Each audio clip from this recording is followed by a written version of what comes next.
Hello everyone, welcome to today's exciting adventure. Chaotic road croaks from Dogo, Jinmei rushed out bravely. Narrowly missed a fallen antenna pipe, then it was blown onto a rock. The rock was punctured, and water gushed out like a broken fire hydrant. Just before a high-voltage line fell into the water, Jinmei managed to belly flop onto the wall, a true mud warrior. Jinmei was lucky to dodge a bullet. Meanwhile, Li Feng arrived but became the next target to bad luck. Suddenly, lightning flashed, and a massive tree toppled right toward Li Feng.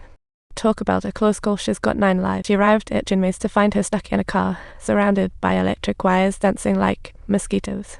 To rescue Jinmei, Li Feng boldly grabbed the high-voltage wire, and boom. She could definitely apply for a job as a human battery.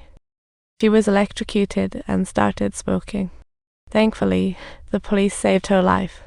Soon after, they reunited.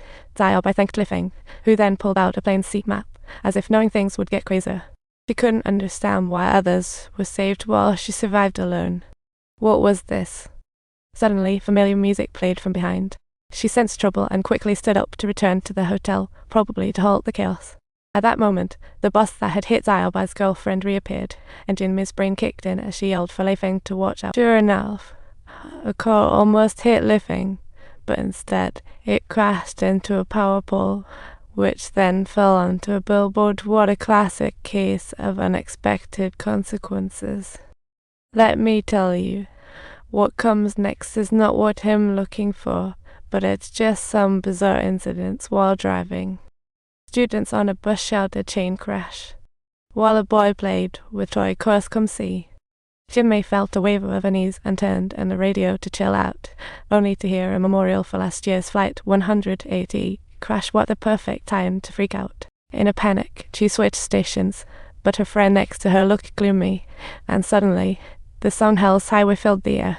At this point, a police car was tailing Jinmei. She intended to switch to the slow lane, but she didn't expect a wood-laden truck tailgating. Another truck passed, driven by a drunk wooden amateur. Irony struck as the truck was adorned with "Don't drink and drive." Jinmei felt an overwhelming anxiety. She sensed danger, and indeed, the lumber truck crashed next. Massive logs rolled onto the road, subsequently leading to an inevitable chain of vehicular accidents. Help. Help. Help. It's an emergency situation. Jinmei's car has also flipped over on the road. Luckily, everyone in the car was still breathing, but before Jinmei could react, a big truck rushed toward them. Oh wait, false alarm, just her imagination. At that moment, an old man appeared outside her window with a trash bag, asking for their empty bottles. Jinmei's fear escalated as she had actually seen this old man in her visions. The scene was identical. Just then, the school bus shouting chain crash zipped past, increasing Jinmei's belief that her visions were turning prophetic. Her classmates thought Jinmei was nervous driving on the highway for the first time and offered to drive.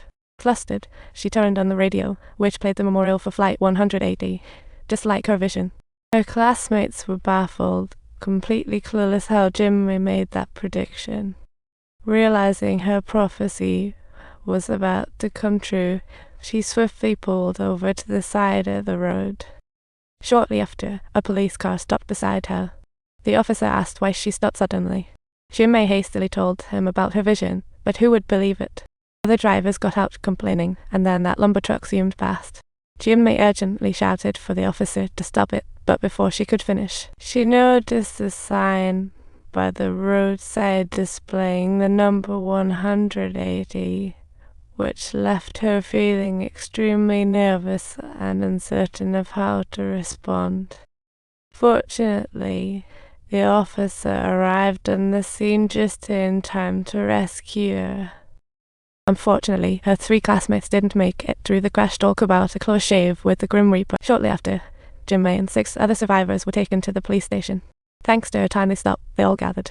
She told Officer Block her vision was identical to that was on Flight 180 last year, all happening just minutes before the crash. This made everyone in the interrogation room tense. After all, the survivors of Flight 180 kept meeting with Miss. Rumor has it they were all being eyed by the Grim Reaper. The officer informed them there was still one survivor left, but that girl had been living in a psychiatric hospital out of fear of the Reaper.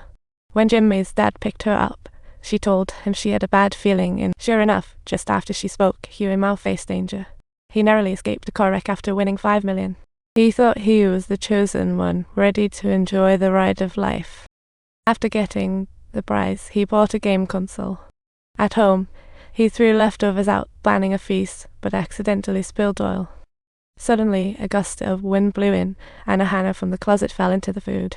Not thinking twice, Mao just tossed the food into them. Then he excitedly pulled out his new gold watch, definitely leaving a larger plus an 800-gram ring. He pondered which girlfriend to give it to. Suddenly, there was a loud bang from the microwave, and the ring fell right into the drainage. He quickly reached in with his left hand to retrieve it, but just as he got his hands on the ring, the watch got stuck, trapping him. This was followed by some of the most cringe-worthy and unbearable scenarios for someone with my condition, which honestly had me in stitches, absolutely rolling with laughter. Perhaps it was the blazing fire that ignited something deep within him, enabling him to finally pull his hand out of the drain with great effort. However, just as he contemplated escaping by jumping out of the window, he discovered to his dismay that the fire extinguisher was actually broken. The window closed mysteriously. In a hurry, he smashed it with a chair to escape. Falling, he found half the ladder gone after a wobbly descent. He managed to land safely, but went slipping on some noodles he had spilled earlier, smashing his face into the ground. It became evident the Reaper was once again eyeing his next victim. Soon, all the survivors saw Huey Mao's demise on the news. They turned ghostly pale, scared that they might be next. Jing Mei began to scour the internet for information about Flight 180, learning that the last survivor, Xiao Mai, was terrified of the Reaper's revenge and voluntarily checked into a rehab center. The next day, she drove there to personally ask Xiao Mai about the details of Flight 180.